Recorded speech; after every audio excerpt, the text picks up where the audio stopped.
Here we are reporting for Calderdale Live TV. We're at the Cuba Bar and Grill in Halifax. Recently opened new bar within the old Regal and ABC cinema. The owners kindly offered to open up the cinema today. Lots of guests turning up, so we thought we'd come along and capture that moment. Calderdale Live TV caught up with one of the ex-employees of the cinema, Peter Berry. So I understand that you used to work in the cinema. Yes, I've worked in this building. Yeah. I started here in 1956 when it was all one big cinema, and there were mountains of staff doing it because there were mountains of people coming. I mean, that was the main thing. Got lots of people coming. Started as a projectionist, and there were six of us to show onto one film on one screen. Mind you, there were a lot of, in them days, there were a lot of how would you put it, showmanship.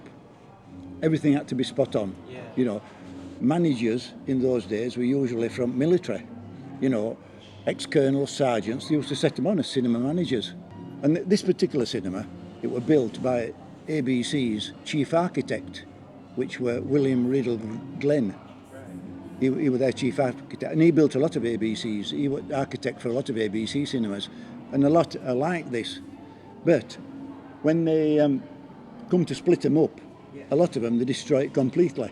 You know, they pulled all the front down, they destroyed the walls, whereas this one, they only destroyed underneath. They only went under the circle, which meant that 3/4 of the auditorium, as you can see here, as left as it was original, which has saved it, which in 2000, I think it was listed as a Grade 2 because there wasn't all that many architectural relics left from Glenn's days when they were doing cinema architecture. But I think it was 70s. Well, 70s they split it up into three because cinema audiences had dropped and all small cinemas, out of town cinemas had closed. So they thought there was a need to put more screens in one cinema instead of having 10 cinemas and all having one screen. You know, so it was that particular period. When I worked here, there were 3 commissionaires that were doormen, you know, with fancy outfits on. There were 3 of those, and there must have been about 10 or 15 usherettes on different shifts, not all on at once, you know, they were on different shifts. And 2 managers, you know, main manager and under manager, because over years they started knocking all these, as patronage went down, they started knocking all this type of staff off. And then because it got down to one person, we're doing everything, like it is today in half of the places.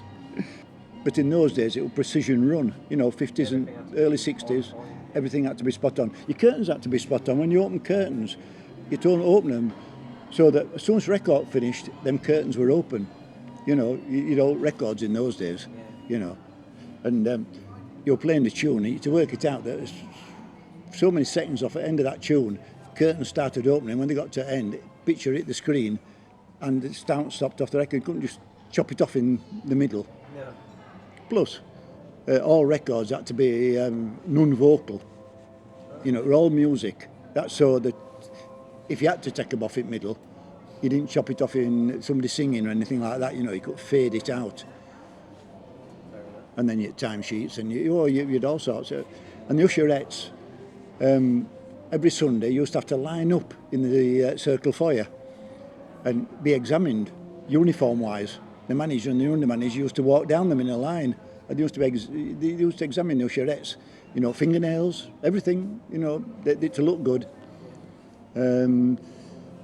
Yes, it was amazing, really. And because in Halifax there were 5, 6 town centre cinemas. There were Odeon, this one. Round here, I mean, there was this one, Gormont. The Victoria across the road used to show films. The Electric, which is down the bowling alley, that used to show films. The Royal, which is just a street below, that showed films. And they were all here, all except the Odeon. And the Odeon were out on its own at the other end of town.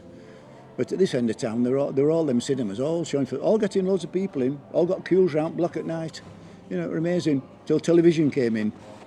Then in mid-50s, when television started getting old, that's when patronage started dropping in cinemas, you know, generally like. But over years there's been different sorts of equipment up in projection box, you know, as years has gone on they've updated projection equipment. which has always run off 35mm film. But it's only recently that cinemas has gone digital. You're only talking about the last 5 or 6 years where they've actually got digital into cinemas because they couldn't get that quality on a big screen. I mean, digital's been around longer, but they just could not get the quality they wanted onto a big screen. And within the last 5 or 6 years, they managed to do it. So they're pulling the old 35mm projectors out. Now, they've been in them 35mm projectors since film began, because that's how film began on 35mm, late 1800s. And it never altered right up to just recently. And then it's a whole new world, this projection side of it. But then again, cinema's a whole new world, with multiplexes and things like that. So what do you do? That's the only way you can see a film. But it's nice to see these old places still in one piece, more or less, It's great to see this sort of architecture. It's nice that a few's been listed so they can't be destroyed, so architecture can't be destroyed, because there's so many has been. Yeah, it's nice to be in here. Yeah.